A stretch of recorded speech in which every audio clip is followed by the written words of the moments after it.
I'm very pleased to be back in Mogadishu. This is my third visit as High Commissioner for Refugees and the head of UNHCR.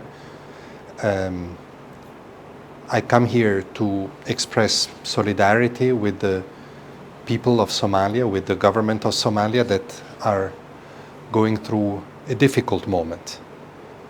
To the problems of insecurity that we have observed in the past years, now is added a repeated drought that is causing the suffering of millions.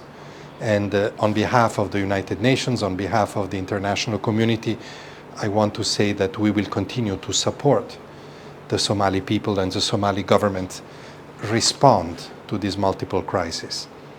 UNHCR, my organization, has been literally with the people of Somalia for decades, both when they have been, and some of them still are, refugees abroad, and with those inside the country, both those that have returned and those that are displaced inside the country of Somalia.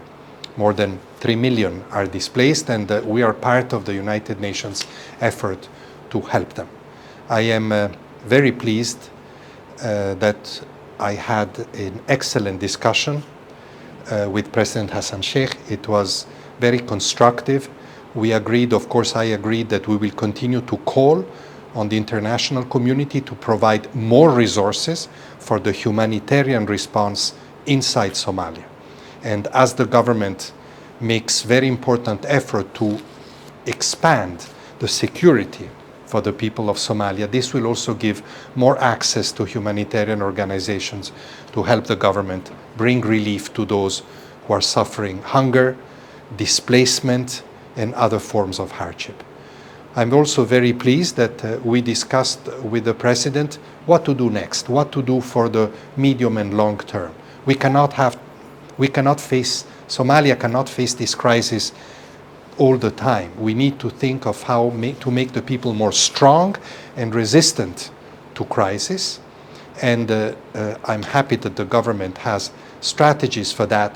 The United Nations and UNHCR will continue to support the government. That, I hope, and once the current challenges are over, will also create conditions for at least some of the Somali refugees to start returning in larger numbers to Somalia. And on that as well, we look forward working with the government of Somalia, but also with the governments of those countries that host Somali refugees in the region. About 800,000, many of them in Kenya, many of them in Ethiopia and in other countries. So we discussed with the President how to strengthen the regional cooperation in order to achieve that, and we are partnering with IGAD and other organizations in order to achieve this.